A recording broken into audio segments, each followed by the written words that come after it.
혐중 분위기가 윤석열 정권 시절에 이제 많이 퍼지긴 했는데 그게 저는 이 정교 유착하고 연관이 좀 있다고 봐요. 예, 우리나라 그 통일교도 그렇고 신천지도 그렇고 대한민국의 이 사이비 종교들이 반공을 통해서 성장을 했어요. 혐중전서가 이제 국민의힘이 정당 차원에서 이러는 것도 있지만 그거는 이제 최근에 벌어진 일이고 온라인상에서 이제 이런 혐중 분위기를 많이 퍼뜨립니다. 특히 요즘 뭐 20대 남성들이 보수화된다 뭐 이런 이제 평가들이 많잖아요. 근데 이렇게 되는 원인들이 뭐냐면은 얘네들이 조직적으로 이게 십수년에 걸쳐서 이 짓을 하고 있는 거예요. 중국 현지에서 대통령께서 기자간담회를 했는데 이거 아마 뭐 보신 분들 많을 거예요. 황당한 질문이 나와가지고 이재명 대통령님이 참 우문현답이란 무엇인가를 보여주는 장면이 있습니다. 최근 사회적 문제가 되고 있는 혐중 정서에 대해 이재명 대통령이 작심한 듯 비판했습니다. 양국 간 혐오 감정으로 결국 우리나라가 더 손해를 보고 있다면서 중국발 부정선거론 같은 근거 없는 혐오 조장은 막아야 한다고 지적했습니다. 이재명 대통령은 한중 관계를 서로에게 필요한 관계라고 정의했습니다. 한반도 평화, 지역 내 안정뿐 아니라 경제 협력까지 함께 할 게 많은 만큼 갈등하고 혐오해서는 안 된다는 겁니다. 중국은 세계 최대 거대한 시장이죠.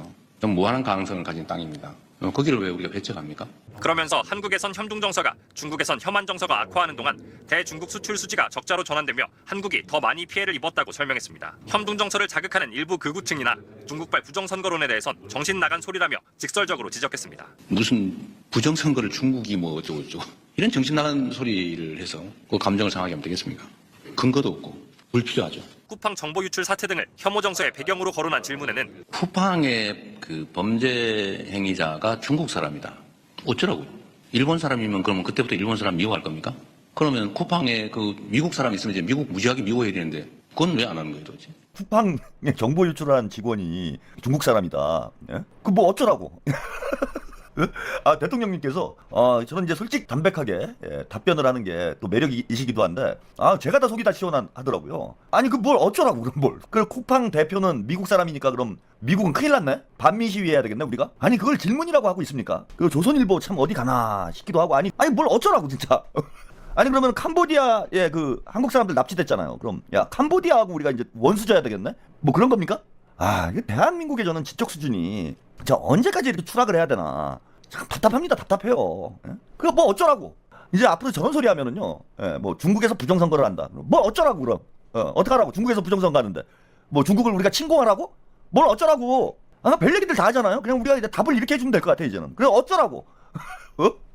진짜 한심하기 짝이 없습니다. 수준 이해하고. 저는 이 혐중 정서와 관련해서 혐중 분위기가 윤석열 정권 시절에 이제 많이 퍼지긴 했는데 그게 저는 이 정교 유착하고 연관이 좀 있다고 봐요. 예, 우리나라 그 통일교도 그렇고 신천지도 그렇고 대한민국의 이 사이비 종교들이 반공을 통해서 성장을 했어요. 그러니까 반공 체제의 적폐 중에 하나가 이 사이비 종교 집단들입니다. 예, 통일교도 보면은 반공 반북이 대단히 심하죠.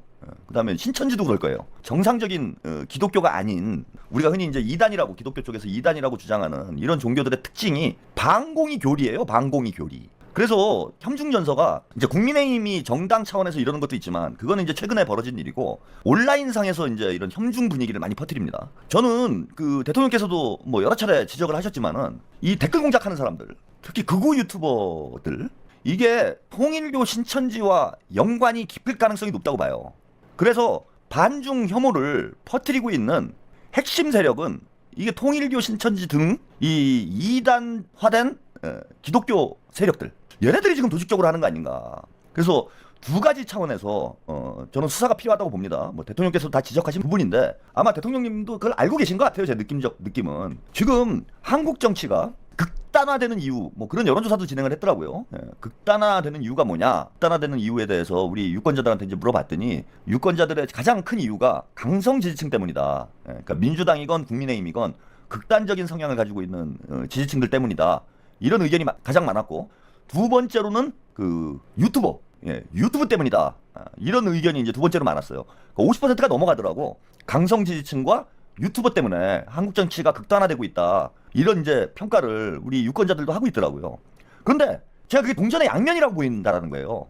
저는 국민의힘도 그렇고 민주당에도 그렇고 이게 유독 극단적인 주장을 하고 아무리 합리적으로 이야기를 해도 알아듣지 못하는 그런 지지층들이 상당수가 있어요. 그래서 저는 이게 동전의 양면이라는 게 무슨 뜻이냐면은 이른바 강성 지지층이라고 얘기하는 불리는 사람들, 그 민주당에서는 이제 똥파리라고 그러죠. 이 똥파리들이 종교 집단이 아닐까라는 저는 의구심을 가지고 있어. 그러니까 밥만 먹고 그 짓을 하는 거야. 솔직히 대부분의 뭐 민주당이건 국민의힘 지지층들이건 일반적인 어떤 뭐 당원이건 유권자들이건 이 사람들이 하루 온종일 앉아가지고 댓글 달고 유튜브 여기저기 다니면서 이상한 주장을 하고 이런 걸 하기가 힘들잖아요.